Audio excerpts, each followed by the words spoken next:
My wife and I, when we got married, we dated for 3 years before we got married. And when we started dating, I don't really think either of us really felt like the relationship was going to go anywhere. I thought she was pretty, and I thought she was fun to be around, and I think she was into projects and charity cases.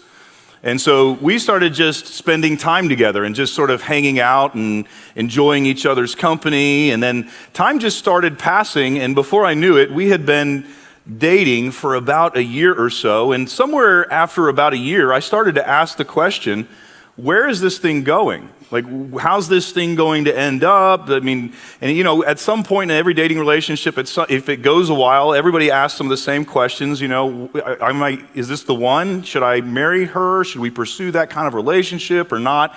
And to be honest with you, at the time, I didn't have a whole lot of clarity. I was trying to figure it out. I still thought she was pretty, still enjoyed being around her, but I wasn't really sure. So I talked to some counselors of mine who gave me good advice, and I just sort of wrestled with them. And at some point in the conversation, one of them presented me with a question that made the whole thing really clear for me. He said, TJ, I think the question is, can you serve God better with her or without her? And man, as I wrestled with that question, it became really clear to me, I think the answer is I definitely serve God better with her than I do without her. That singular question brought an abundance of clarity for me in that moment. Perhaps you've experienced a moment like that too, a moment when you were wrestling with something, trying to figure out which way to go, what to do, and things weren't really clear, and maybe somebody presented you with a question that brought a level of clarity to the situation that you didn't have previous. There's something powerful about a clear, well-worded, well-timed question. Today, I want to spend just a few minutes looking at a question that Jesus asked. Actually, I want to look at a story where Jesus asked a question, and it was one of those well-worded, well-timed questions that just brought abundance of clarity to the conversation that he was in the middle of.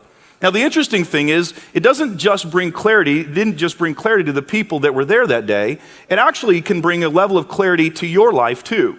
For instance, this question would clear up for some of you why your relationship with God is growing. It would explain why God feels close and you feel like you and God are kind of taking off and you're experiencing Him in a new way. It would explain for some of you why you kind of sense God's movement in your life and you can hear His promptings. It would also bring a level of clarity for those of you who are in the opposite boat. For those of you who are here today and God sort of feels distant, and your faith in God feels sort of routine, and feels like you're going through the motions and you don't quite know why, this question would bring a lot of clarity to your situation. Interestingly, this question that Jesus asked, this well-timed, well-worded question, also touches on, for some of you, your greatest frustrations with Christians and with Christianity. So if you have your Bible or a Bible app in your mobile device, would you turn with me to Luke chapter 10 this morning? Luke chapter 10, if you don't have a Bible or a Bible app on your mobile device, don't worry about it. We're going to have all this stuff up on the screens for you so that you can follow along. But the story where Jesus asks this powerful question, it actually begins in verse 25, and here's how it starts. On one occasion, an expert in the law stood up to test Jesus. So Jesus is sitting around, and apparently Jesus had occasions like this that have happened before, but Jesus is sitting around and he's teaching a group of people, and in the crowd that day is a guy that we are told is an expert in the law. Now, when you and I think about an expert in the law, normally we think about somebody who's a lawyer, but it's actually a little bit different for this guy. He's more like a scribe.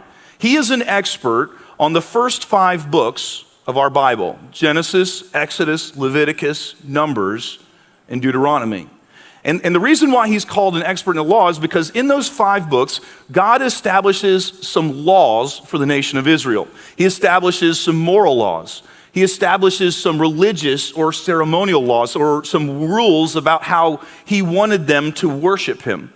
He also established civil laws in the first 5 books of the nation, for the nation of Israel, laws that would govern the nation as a whole. And so this guy who's sitting in the crowd that day is considered an expert in the law because he has literally memorized the first 5 books of the Bible.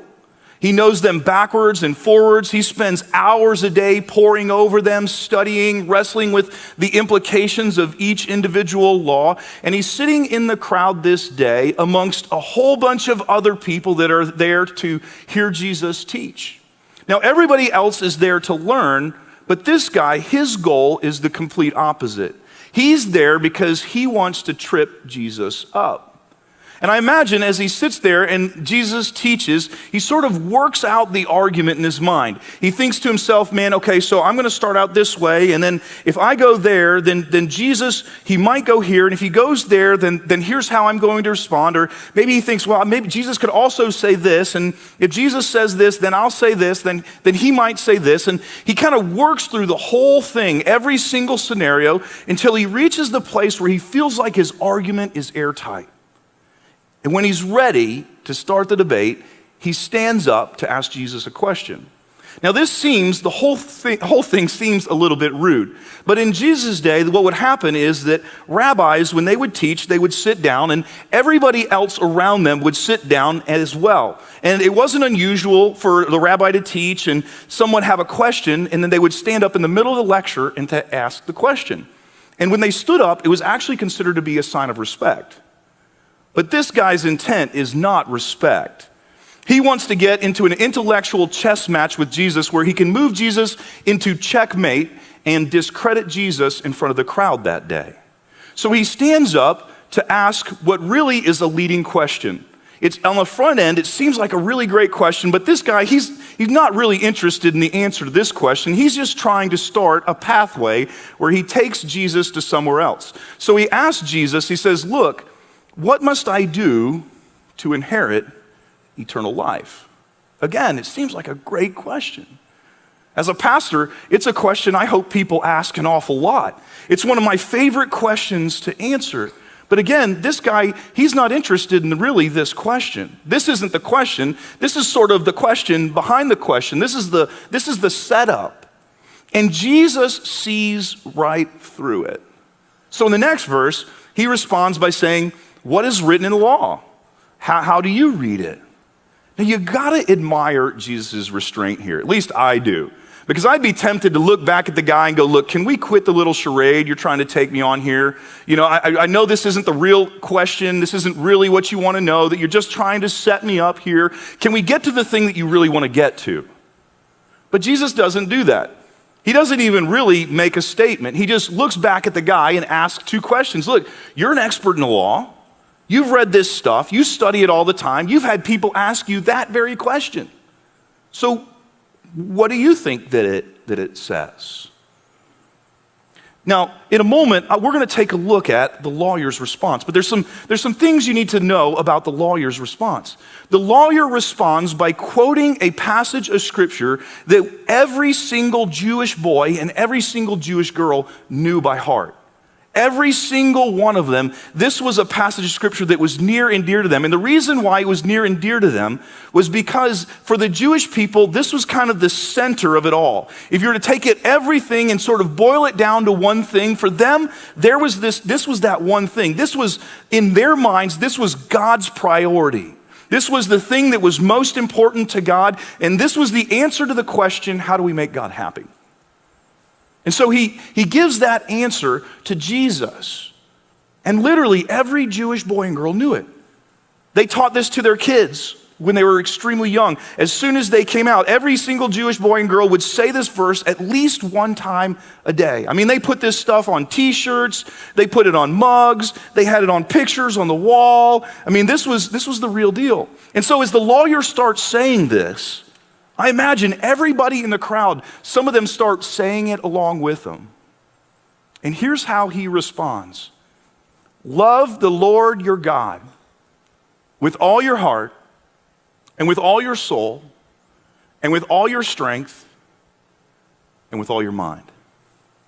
Love the Lord your God with all your heart, with all your emotions and with all your soul in the innermost parts of you and all your strength and all your mind, all your intellect. Love God with everything that you are. But he doesn't stop there. Now that's where most Jewish people would stop, because that's where the verse ends for them. But the lawyer actually continues, and he says, and love your neighbor as yourself. Love God with everything and love your neighbor as yourself. Now that is a very interesting answer, and here's why it's interesting. That's not the way that most Jews would have responded to that question.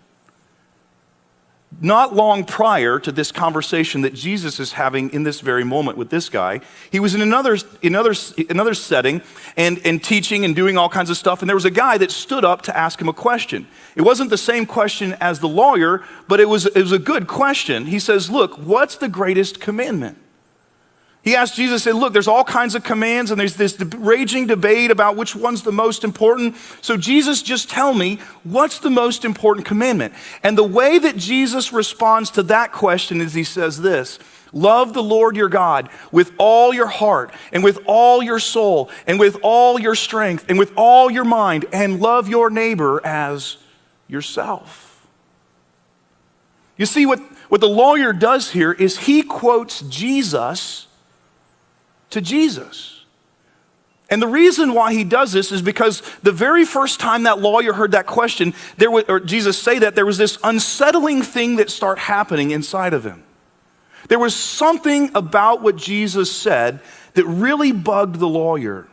Now here's what you need to understand about what Jesus said. When he said, love the Lord your God with all your heart, with all your soul, with all your strength, with all your mind, and love your neighbor as yourself, here's what he said. You cannot claim to love God if you don't love other people.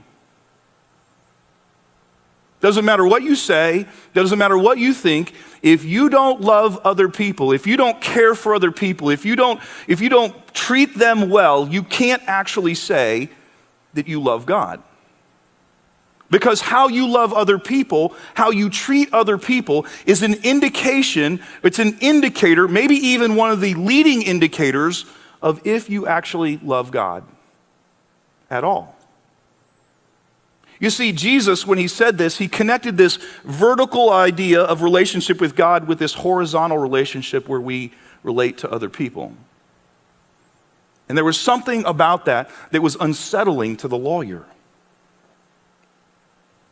Now, what you need to understand is that this part here, this love your neighbor as yourself, that was actually a passage of scripture that every Jewish person knew. It's in Leviticus.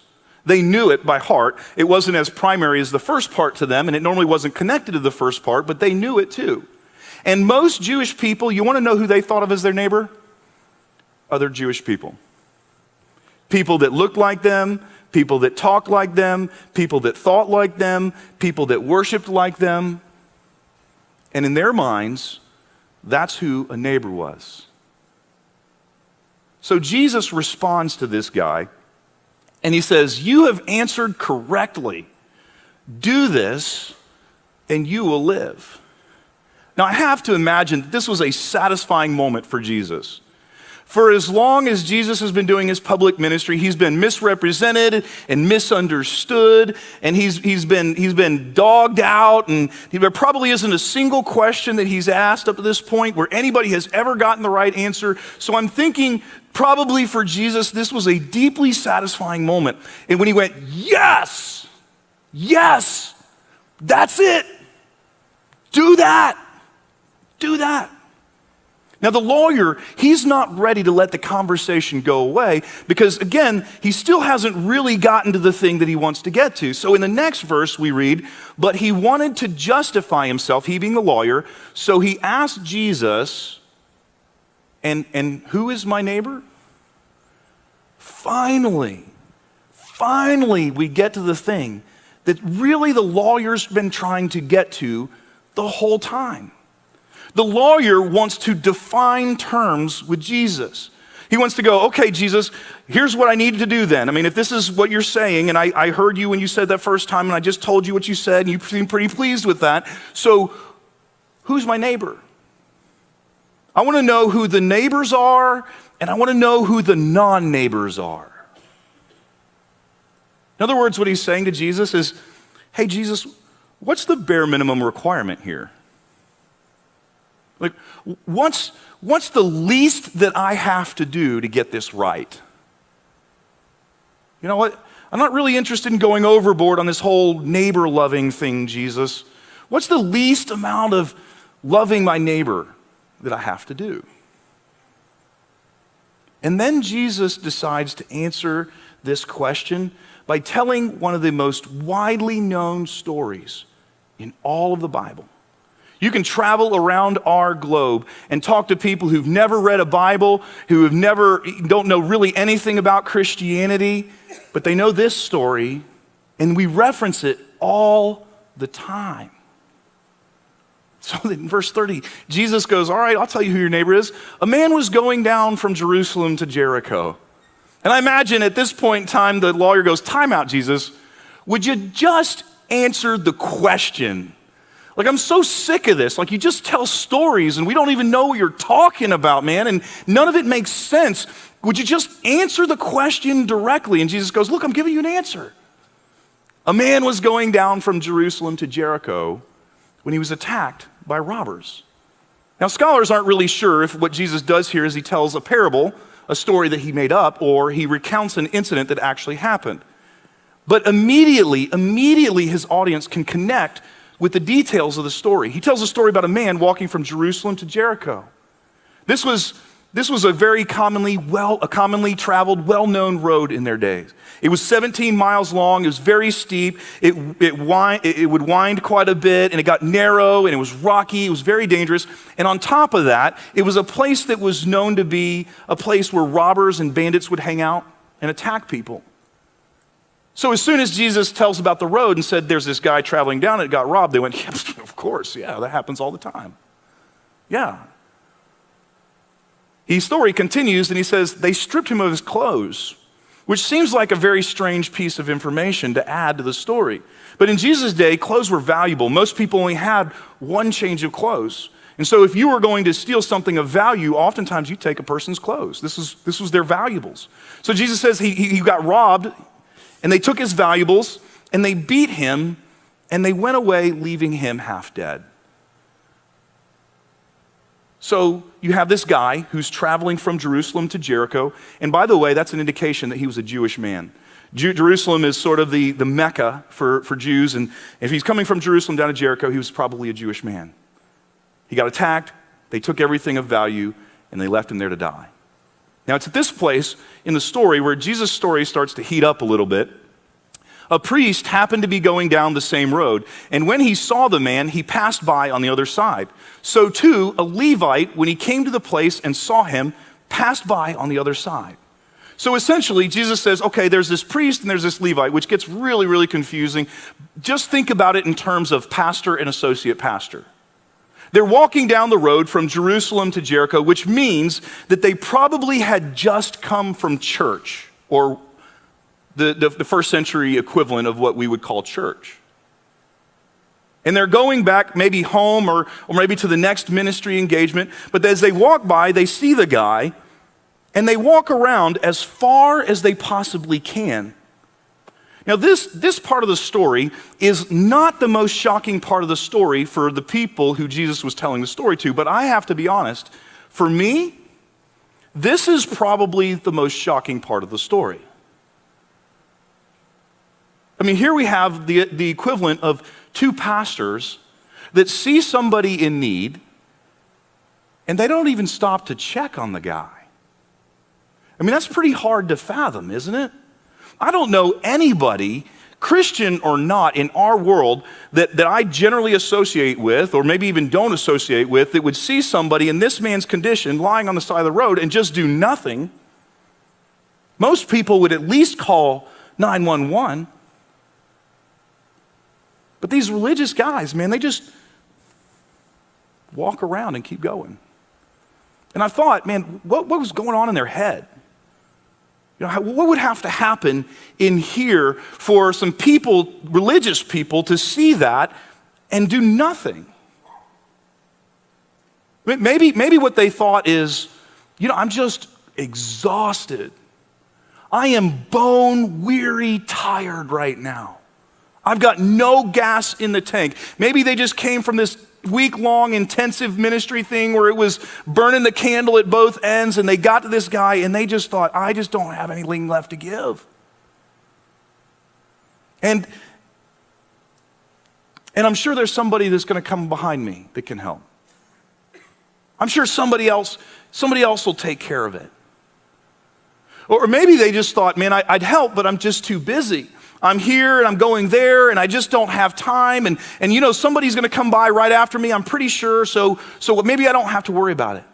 Or maybe they thought something a little bit different. Maybe they thought, you know what? This guy got what he deserved.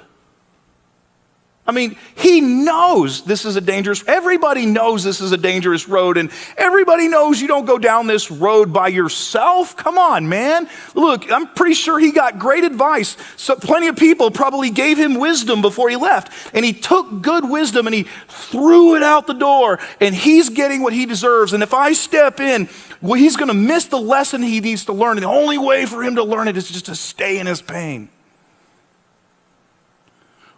Or maybe what they thought is, if I get involved, I don't know what else is going to happen.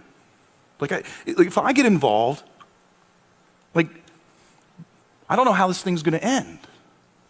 I don't know what I'm going to get drug into if I get involved in this. I mean, sometimes the robbers will use people like that as bait, and man, I don't want to get drug in too deep. Or maybe what they thought is, if I touch him and he dies, there's that whole ceremonial cleansing. It's this really long process, and, it's expensive too. And, if I have to go through that, as a priest, what are people going to say? And man, this might ruin my reputation. Or I have no idea what would have to go through a person's mind who calls themselves a God follower to see that need and ignore it. But here's what I do know. People who love God or claim to love God have been talking themselves out of meeting needs ever since this story. And religious people are still doing it today. We're still staring needs right in the face. And we're talking ourselves out of it. Happens every day. People who claim to love God do it every day. Now, it's at this point where the story gets truly shocking for the people who are hearing it for the first time. Jesus' story continues, and he says, but a Samaritan. Now, to you and me, that doesn't probably mean much. For those of us who grew up in church, we are used to thinking, well, Jews and Samaritans didn't like each other. But it actually goes so much deeper than that. It's literally impossible for me to describe the level of hatred that Jews and Samaritans had for each other. In the Jewish culture, in the Jewish society, if you wanted to insult somebody, deeply insult them, you called them a Samaritan. The more religious Jewish people would get up every day and they would go to a public place and they would pray and they would thank God. And part of what they thanked God for was the fact that God didn't make them a Samaritan. Occasionally, Jews would have to travel to a place where if they went directly, it would take them through Samaria. So Jews would literally, hear me here, they would literally walk 3 days out of their way just to make sure that they did not step on Samaritan soil or didn't get Samaritan dust on their sandals. You and I are used to using the term Good Samaritan, but to the Jewish people, the only kind of Good Samaritan was a dead Samaritan. That's how deeply they hated one another. And Samaritans didn't have any love for Jewish people either. So when Jesus starts off this way, this next part of the story, they know the good guy is about to enter the story. And as Jesus starts telling this part of the story, this is nothing short of shocking for them. The good guy in the story is going to be a Samaritan? There was a collective gasp, jaws dropped everywhere as Jesus says this next part of the story. He continues, but a Samaritan, as he traveled, came where the man was, and when he saw him, he took pity on him. Which, by the way, if the Samaritan stopped at just taking pity on this guy, he's already done more than the religious people. But from here, what Jesus does is he starts to add details to what this guy does. And he goes to excruciating levels to tell the audience, look, you need to see, this is what love looks like. So he goes on and he says, he went to him and bandaged his wounds, which meant he probably had to tear his own clothes that were really valuable, tear them up to make bandages. And Jesus' audiences, you know what they're thinking? They're thinking, oh, he touched a Samaritan. That's all they're thinking. They didn't care about this guy getting hurt. And then he went on. He poured on oil and wine, which were extremely expensive too. They had medicinal properties. The oil would soothe and the wine would disinfect, and they were used together often. But this came from the very supplies of the Samaritan man, who probably was helping a man in a different set of circumstances that would not have helped him. If the roles were reversed, that Jewish man probably would not have helped him. He continues, then he put the man on his own donkey, which meant the Jewish man rode while the Samaritan man walked. And again, probably the only detail that Jesus' audience is even paying attention to is, man, he touched him again. He brought him to an inn and he took care of him. Jesus continues, he just keeps piling on. The next day, and you know what they're thinking now? They're thinking, he spent the night with him? Like, he stayed up all night tending to this man's needs and tending to this man's wounds. And I'm just telling you, this is nothing short of shocking for the people who are hearing it. He took out 2 denarii, which was the equivalent of 2 days' wages. It probably bought at least 2 weeks of room and board for this guy who's hurt. And he gave them to the innkeeper. Look after him, he said, and when I return, I will reimburse you for any extra expense you have had. He tells the guy, look, if this isn't enough, I'm going to come back, and no matter what the cost is, no matter what you have to do, I'm going to take care of it. Now, what Jesus had said was so shocking that I imagine probably in the audience, you have these side conversations that sometimes happen when people say something controversial. People are turning to each other, all that sort of stuff. And the reason why they're doing it is because with a singular story, Jesus is redefining neighbor. The Jews are used to thinking about neighbor in narrow terms, and Jesus has painted neighbor. He has defined neighbor in the broadest terms possible. He's essentially said a neighbor is anybody who has a need. A neighbor is a needer. And for you and me, here's what this means. A neighbor is a Republican and a neighbor is Democrat. A neighbor is gay and a neighbor is straight. A neighbor is Christian and a neighbor is atheist and a neighbor is Muslim. Now you get how shocking it is.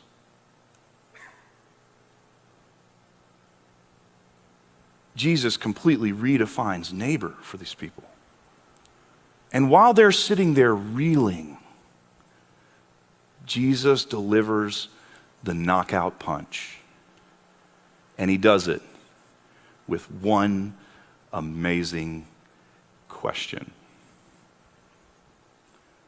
Which of these 3 do you think was a neighbor to the man who fell into the hands of the robbers?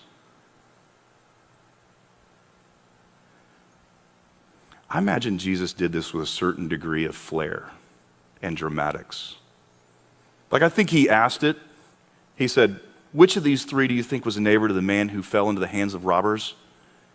And then he just stood there and let the question linger.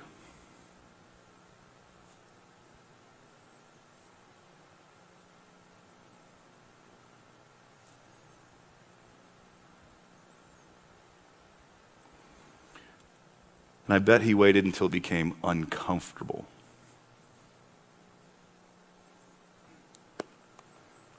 Such a good question. Andy Stanley was once commenting on this particular passage and this particular question in particular.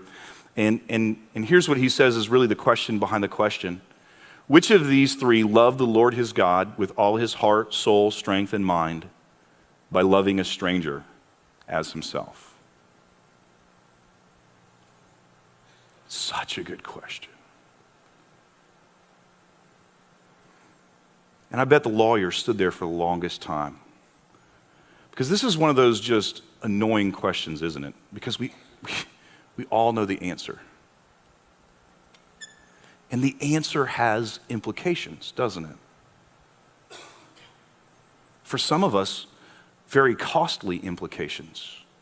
For some of us, inconvenient implications. For some of us, the implications of this question means we need to rethink maybe the way that we were raised to think. Which of these three was the neighbor to the man who fell into the hands of the robbers? So finally,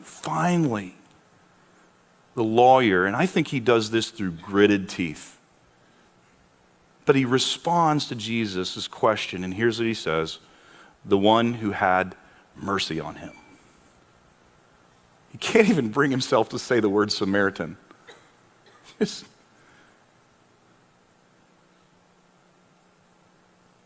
So Jesus turns to him and he says, go and do likewise.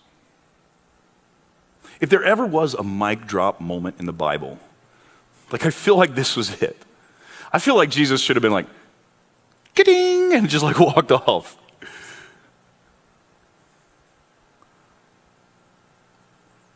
But he says, go and do likewise.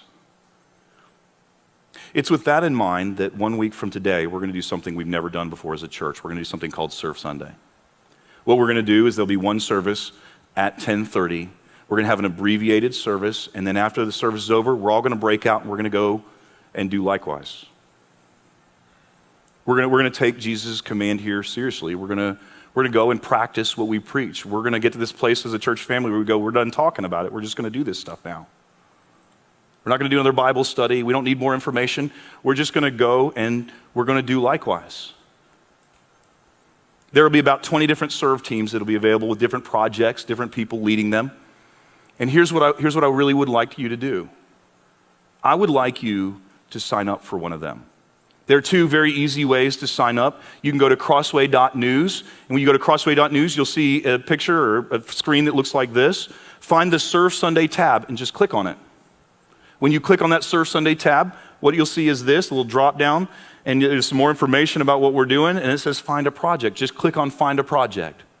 Once you do that, you'll see a screen that looks like this. It's a listing of the different opportunities that are available for you to serve. At the top, you can use filters. There's one that's for difficulty. We have some of these that are easy, some of these that are medium, some of them are hard. You can search for locations. Some of them will be happening here. Some of them will be primarily happening out in our community somewhere. You can filter under family friendly. Stacy mentioned earlier that your kids, if they're birthed through kindergarten, will have a group of people that are going to be here to watch them. Essentially, they'll be serving you while you go serve other people. But they're going to watch your kids, and then after that, what we want to do is if you have a kid first grade or older, we want you to serve with them. I think one of the best parenting moves or grandparenting moves that you will ever make with your kids is to pull them over next to you and go, let's do what Jesus says. Let's go and do likewise. Let's go be a neighbor. Let's go be a neighbor. Some of these groups are family friendly. They're made for that. Some of them aren't. Filter through it. And then environment. Some of them are indoors, some of them are outdoors. We're trying to make it as easy for you as we possibly can. But find one that works for you. Find one that interests you. And if you don't find one that interests you, pick one anyway. Pick one anyway. And when you do find a group, click on it, and here's what it'll look like. Join this group, and just click on that button there, and the rest is pretty self-explanatory. If you've ever signed up for a growth group here at Crossway, this process is going to be extremely familiar for you. You need to also, if your kids are going to serve with you, you need to sign them up for the group too. The other easy way to sign up for a group is to go out here to the information centers in the hallway. And if you're like, TJ, I don't want to go through all that. I really want to talk to a person, all that sort of stuff. I have some questions. They're out there. They can help you.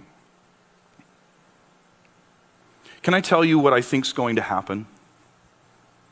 I think some of you are going to do what the religious people, or you're going to be tempted to do what the religious people did in the story that Jesus told. I think some of you are going to be tempted to talk yourself out of it. You're going to point to your limitations. You're going to say something like, well, none of these interest me, or I'm not sure I want to do it, or I don't really know the people we're going to serve, or a whole list of other reasons why that I haven't even thought of. But Jesus' instructions have not changed. Go and do likewise. Let me go back to the story for a minute. You know the question, that great question that Jesus asked the lawyer? That question, I believe, wasn't even primarily intended for the lawyer. I think that was a question that Jesus intended his followers to ask forever. So as we close up today, let me put the question back up there. Which of these three do you? Which of these three do you think was a neighbor to the man who fell into the hands of the robbers? Asked another way, which of these three loved the Lord his God with all his heart, soul, strength, and mind by loving a neighbor as himself? Which one?